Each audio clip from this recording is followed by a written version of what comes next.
অর্থনীতি প্রথম পত্রের তৃতীয় অধ্যায়ের আজকের এই ক্লাসে তোমাদের এক ক্লাসে পুরো বেসিক কভার হয়ে যাবে।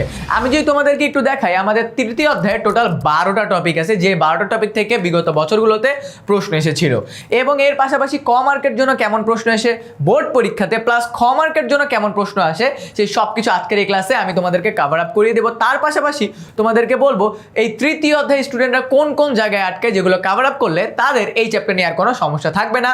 তাই চলো আর দেরি না করে আজকের এই ক্লাস শুরু করা যাক। তৃতীয় অধ্যায়ে যে টপিকগুলো আছে আমি প্রতিটা টপিক তোমাদেরকে একদম ধরে ধরে বোঝাবো এবং আমি তোমাদেরকে প্রথমে সংজ্ঞা তারপর উদাহরণ ধরে ধরে বোঝাবো। আমি তোমাদেরকে ক্লাসের স্টার্টিংয়েই বলে রাখি, তৃতীয় অধ্যায় থেকে প্রতিটা বছর 2টা করে সৃজনশীল আসছে এইচএসসি পরীক্ষায়।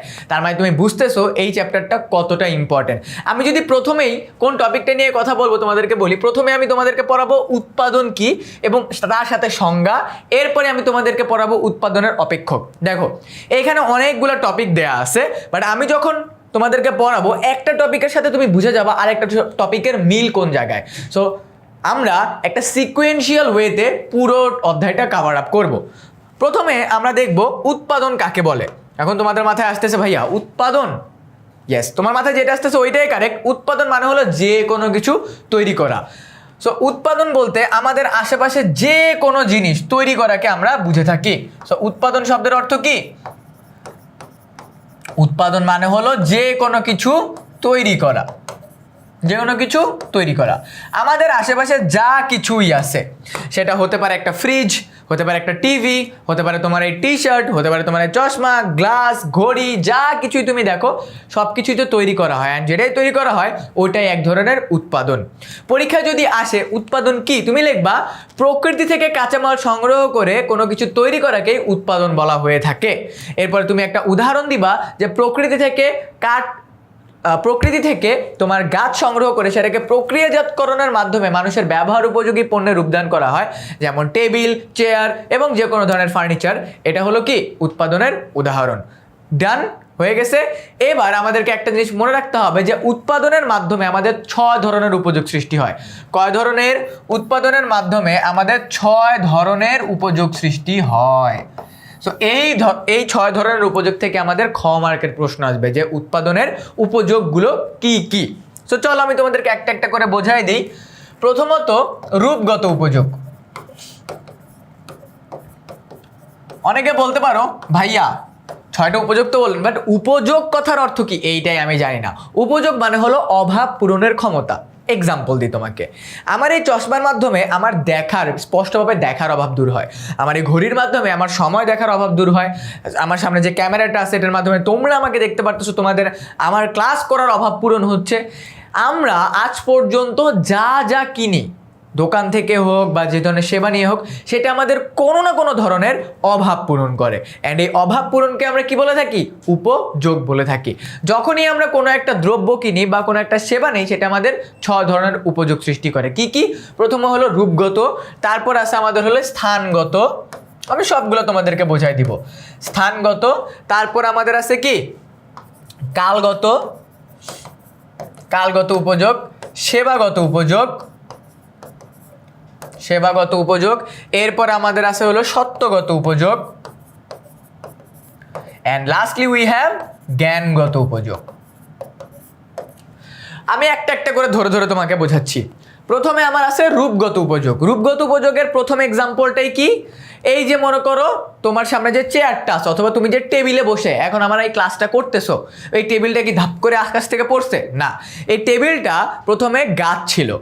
এই গাছটাকে কেউ কাটার পর এটাকে তোমার কোনো একটা কারখানাতে পাঠাচ্ছে, সেখানে এটাকে পুরা প্রক্রিয়াজাতকরণের মাধ্যমে তুমি এখন যে টেবিলে বসে আমার ক্লাসটা করতেছো সেই টেবিলে রূপান্তর করা হয়েছে। দেখো এটা ছিল গাছ, হয়ে গেল টেবিল, রূপ পরিবর্তন হলো না? এটাই হলো আমাদের রূপগত উপযোগ, যে আমাদের চেহারা পরিবর্তন হয়ে যাবে, যে জিনিসটা আমরা ইউজ করতে সেটার চেহারা পরিবর্তন হয়ে যাবে।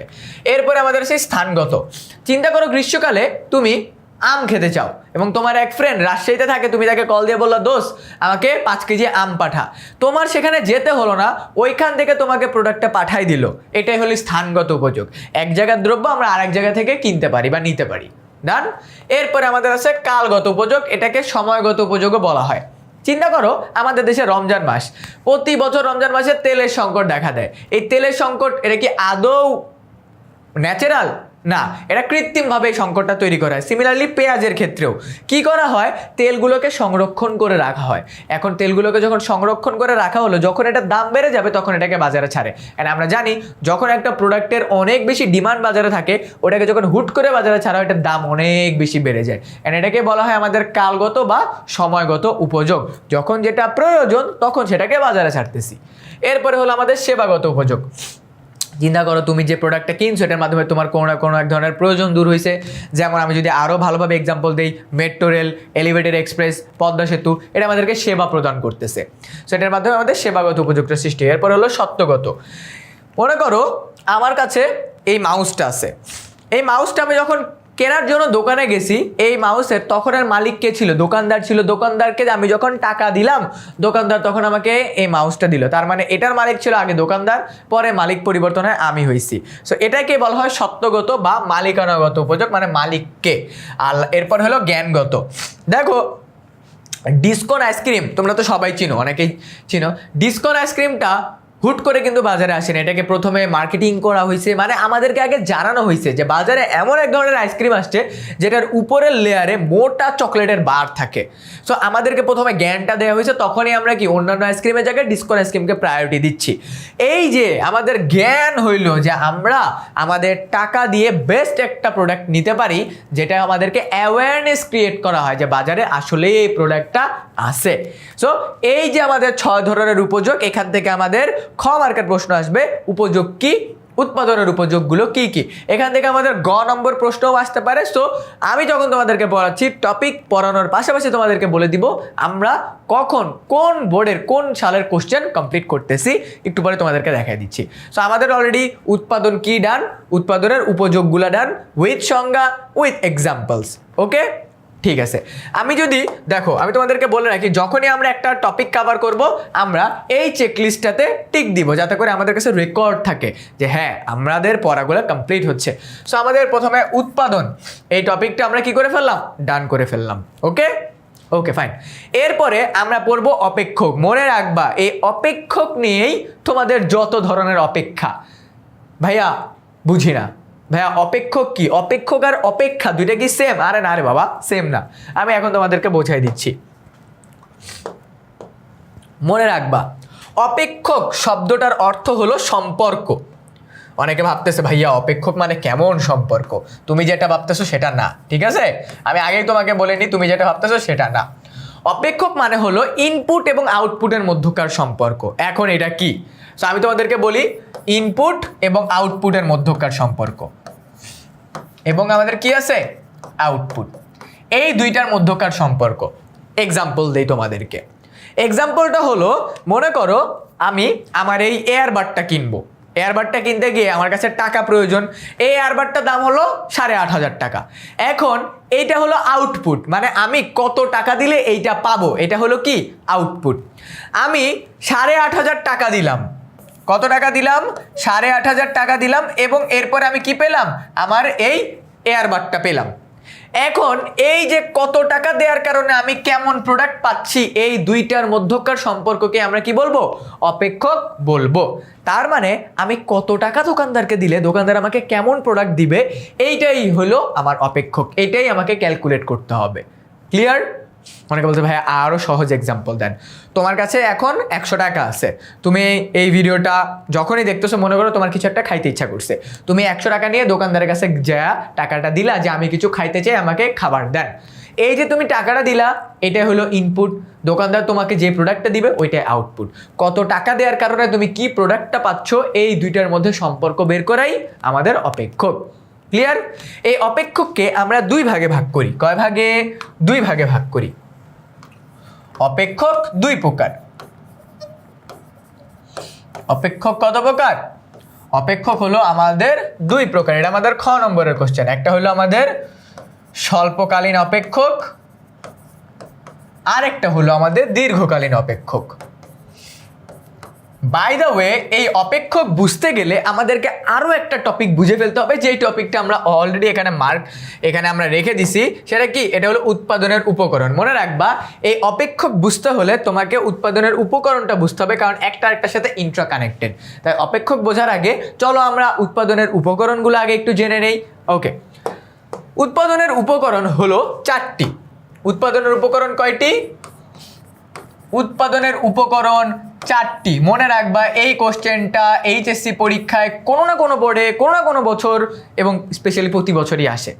উৎপাদনের উপকরণ কয়টি? 4টি। এই কোশ্চেনটা অন্যভাবেও আসতে পারে, নিচের কোনটি উৎপাদনের উপকরণ নয়, নিচের কোনটি ছাড়া উৎপাদন প্রক্রিয়া করা সম্ভব, অনেকভাবে আসতে পারে। উৎপাদনের উপকরণ কয়টা? 4টা। এখানে আমরা বাংলার পাশাপাশি ইংরেজিটাও পড়বো, কারণ এটা আমাদের ম্যাথের ক্ষেত্রে হেল্প করবে। সো একটু ফোকাস হয়ে থাকতে হবে। প্রথমত আমাদের আছে ভূমি। ভূমিকে আমরা ইংরেজিতে কি বলি? ল্যান্ড বলি, তাই না? এরপর আছে আমাদের মূলধন। মূলধনকে আমরা বলি ক্যাপিটাল, বাট এটাকে আমরা ম্যাথের ক্ষেত্রে কে দিয়ে প্রকাশ করব, মনে রেখো, কে দিয়ে প্রকাশ করব। এরপর আমাদের কি আছে? ভূমি, শ্রম আছে। এরপরে আমাদের শ্রম। শ্রমকে আমরা ইংরেজিতে কি বলি? লেবার বলি। লেবারকে আমরা এল দিয়ে প্রকাশ করি। আর লাস্টে আমাদের আছে কি? লাস্টে আমাদের আছে সংগঠন। সংগঠন, যেটাকে আমরা ORG দিয়ে প্রকাশ করি। মনে রাখবা, উৎপাদনের এই 4টা উপকরণের মধ্যে আমাদের এই চ্যাপ্টারে যত ধরনের ম্যাথস আছে সবগুলা আমরা 2 এবং 3 এই দুইটা দিয়ে করব। সবগুলো আমরা কি? এই দুইটা দিয়ে করব। সো একদম এটা তোমাদের মাথায় একদম ক্লিয়ারলি ভাবে নিয়ে নাও যে আমাদের পড়ার জন্য আমাদের এই দুইটা জিনিস জাস্ট প্রয়োজন, এই দুইটা জিনিস, নাথিং এলস। মূলধন আর শ্রম। মূলধন আর কি? মূলধন মানে টাকা পয়সা, শ্রম মানে হলো যারা কাজ করতেছে। ওকে, এইবার চলো আমি তোমাদেরকে বোঝাই এখান থেকে আমাদের ম্যাথসে কেমন ভাবে আমাদেরকে করতে হবে। এতটুকু ক্লিয়ার? এইখানে আমরা যেটা বলতেছিলাম, অপেক্ষককে আমরা 2 ভাগে ভাগ করি, একটা হলো স্বল্পকালীন আর একটা হলো দীর্ঘকালীন। স্বল্পকালীন অপেক্ষকের ক্ষেত্রে মনে রাখবা, স্বল্পকালীন দীর্ঘকালীন। আমি যদি তোমাদেরকে বলি, মনে করো তুমি চিন্তা করতেছো তোমার কিছু আচার ব্যবহার, তোমার কিছু হ্যাবিট তুমি পরিবর্তন করবা। তুমি কি হুট করে কালকেই পরিবর্তন করতে পারবা? পারবা না। একটা পরিবর্তন করতে পারবা। অপেক্ষকের ক্ষেত্রে স্বল্পকালীনটাও সেম। স্বল্পকালীনটা কি? 2টি অপেক্ষক, একটু আগে বললাম না যে 2টা নিয়ে কাজ করব। স্বল্পকালে এই 2টার মধ্যে একটা পরিবর্তন হবে আর একটা স্থির থাকবে, কারণ মানে কম সময়ে 2টাই পরিবর্তন করা যায় না। সো আমি লিখব একটি স্থির, অপরটি পরিবর্তনশীল। কোন পার্সপেক্টিভে বললাম আই গেস তুমি বুঝতে পারতেছো। তার মানে আমাদের শ্রম আর মূলধনের ভিতরে একটা স্থির থাকবে আর একটা পরিবর্তনশীল থাকবে। সো এটা দেখতে কেমন হবে? এটা সমীকরণটা কিউ মানে হলো পরিমাণ, আমি কতটুকু উৎপাদন করব, এই পরিমাণ। কিউ মানে কি? পরিমাণ। এফ মানে হলো ফ্র্যাকশন, মানে আমার সমীকরণ। এল মানে আমার লেবার। আর কে, আমি কি বলছি? কে মানে ক্যাপিটাল। সো 2টার মধ্যে একটা পরিবর্তন হবে, যেটা পরিবর্তন হবে না, যেটা স্থির থাকবে এটার উপর একটা বার দিয়ে দিব। এই বারটা যেটার উপরে থাকবে মনে করবা সেটা স্বল্পকালীন। বার যখনই থাকবে তখনই সেটা কি? স্বল্পকালীন, কারণ শর্ট টার্মে কোনো না কোনো কিছু ফিক্স থাকে। অ্যান্ড সিমিলারলি আমরা আরেকভাবেও লিখতে পারি, মনে করো এখানে এল স্থির, কে পরিবর্তনশীল, 2ভাবেই লিখতে পারবো। সো একটা স্থির আর একটা পরিবর্তনশীল, একদম ক্লিয়ার। সিমিলারলি আমরা যদি দীর্ঘকালে যাই, মনে রাখবা লং টার্মে পৃথিবীর সব কিছু পরিবর্তনশীল। লং টার্মে পৃথিবীর সব কিছু পরিবর্তনশীল, কোনো কিছু ফিক্স থাকে না। অনেকে বলে না মানুষের মন সবসময় সেম থাকে, না রে বাবা, দীর্ঘকালে সব কিছু পরিবর্তনশীল হয়, সব কিছু পরিবর্তনশীল in a positive way, negative ওয়েতে নিও না। ওকে, 2টিই পরিবর্তনশীল, 2টিই কি? পরিবর্তনশীল। তার মানে কোনো কিছু ফিক্স থাকবে না। আর আমাদের যখনই 2টাই পরিবর্তনশীল হবে, আমরা উপরের বার না দিলেও চলে, কারণ 2টাই পরিবর্তন হচ্ছে, চাই আমরা উপরের বার না দিলেও হবে আমাদের। সো 2টাই ফ্লেক্সিবল, তার মানে আমরা বুঝে ফেলতেছি পরিবর্তনশীল। আর যখনই আমাদের একটার উপরে বার থাকবে সেটা কি? Short term. এখান থেকে এমসিকিউ আসবে, তোমাকে এটা লিখে বলবে এটি কোন ধরনের অপেক্ষক, স্বল্পকালীন, দীর্ঘকালীন, মধ্যমেয়াদী নাকি তোমার অতি স্বল্প মেয়াদী। তখন তোমাকে বুঝতে হবে দীর্ঘমেয়াদী। আর এখানে একটার উপরে যদি বার থাকে তখন তুমি বুঝতে পারবা কি এটা স্বল্পমেয়াদী উৎপাদন অপেক্ষক। ক্লিয়ার? আই গেস তুমি এখন বুঝে গেছো যে আমার অপেক্ষক কি। ঠিক আছে, ডান। সো আমরা ইতোমধ্যে আমাদের টপিকগুলোর মধ্য থেকে আমি যদি তোমাদেরকে বলি আমরা অলরেডি কোনটা কোনটা কাভার আপ করে ফেলছি। আমরা ইতোমধ্যে উৎপাদনটা কাভার আপ করে ফেলছি, উৎপাদন অপেক্ষকটা কাভার আপ করে ফেলছি, উৎপাদনের উপকরণগুলোকে কাভার আপ করে ফেলছি। দেখো কয়েকটা টপিক পড়তে পড়তে আমাদের এই পেজের 3টা টপিকে অলরেডি ডান হয়ে গেছে। এইবার আমি তোমাদেরকে এমন একটা টপিক পড়াবো যে টপিক থেকে তোমাদের একটা সৃজনশীল আসবেই। এখন শুধুমাত্র সৃজনশীল না, এই টপিকটা যদি কেউ ভালোভাবে পড়ে তাহলে তার এই চ্যাপ্টারের বেসিক অনেকাংশে কাভার আপ হয়ে যাবে। এবার আমরা পড়ব মোট উৎপাদন, গড় উৎপাদন, প্রান্তিক উৎপাদন। মোট, গড়, প্রান্তিক, এই 3টা জিনিস তোমার মাথায় একদম মনে করো পেরেক দিয়ে, যেরকম আমরা দেয়ালের ভিতরে পেরেকটাকে সেট করি আর যেন বের না হয়, সিমিলারলি তোমার মাথার ভিতরে এই 3টা ওয়ার্ডকে সেভ করে নিতে হবে। মোট উৎপাদন, গড় উৎপাদন, প্রান্তিক উৎপাদন। মোট, গড়, প্রান্তিক, এই 3টা জিনিস আমরা উৎপাদনের ক্ষেত্রে ব্যবহার করব, ব্যয়ের ক্ষেত্রে ব্যবহার করব, আয়ের ক্ষেত্রে ব্যবহার করব। এইটাই আমাদের এই পুরো চ্যাপ্টার। সো চলো শুরু করি। আমরা এবার পড়ব মোট, গড় এবং প্রান্তিক উৎপাদন। আমি তোমাদেরকে এইচএসসির কোশ্চেন দিয়ে সলভ করাবো, একদম ইজিয়েস্ট ওয়েতে এইচএসসির কোশ্চেন দিয়ে সলভ করাবো। আমরা অলরেডি জেনে ফেললাম যে আমাদের হয় শ্রম স্থির থাকবে, না হয় আমাদের উৎপাদন, আমাদের শ্রম তো স্থির থাকতে পারে অথবা আমাদের মূলধন স্থির থাকতে পারে। এটা বুঝলাম ভাইয়া, কিন্তু উৎপাদনটা আসলে কিভাবে করা হবে এটা যদি একটু দেখায় দেন। চলো আমরা দেখাই দিই। আমাদের এইচএসসি পরীক্ষায় প্রশ্ন আসছিল, ঠিক আছে, আমাদের এইচএসসি পরীক্ষায় প্রশ্ন আসছিল, আমি লিখে দিই এইচএসসি কোশ্চেন।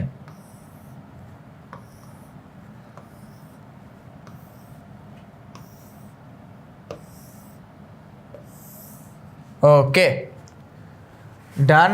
সো এবার আমি তোমাদেরকে এইচএসসির একটা ম্যাথের মাধ্যমে দেখাবো যে আমাদের মোট, গড় এবং প্রান্তিক উৎপাদন আমরা কিভাবে করে বের করি। সো চলো, অ্যান্ড ক্যালকুলেশন স্টার্ট করার আগে নিজের হাতে একটা ক্যালকুলেটর রেখো। আর এক্সামের টাইমে অবশ্যই ইকোনমিক্স পরীক্ষার টাইমে ক্যালকুলেটর নিয়ে যাওয়ার অবশ্যই, এটা আবশ্যিক। পাশের ফ্রেন্ড থেকে টানাটানি করা যাবে না। হ্যাঁ, যেটা বলতেছিলাম, সো আমাদের এরকম বক্স দেওয়া থাকবে। পরীক্ষার সময় অলওয়েজ মাথায় রাখবা আমাদের মোট পরিমাণটা দিয়ে দিবে, মানে সেটা আমাদের মোট ব্যয় হোক, মোট আয় হোক। মোট আয়েরটা একটু ডিফারেন্ট, মোট ব্যয়, মোট উৎপাদন, এটা আমাকে এক্সামে দিয়ে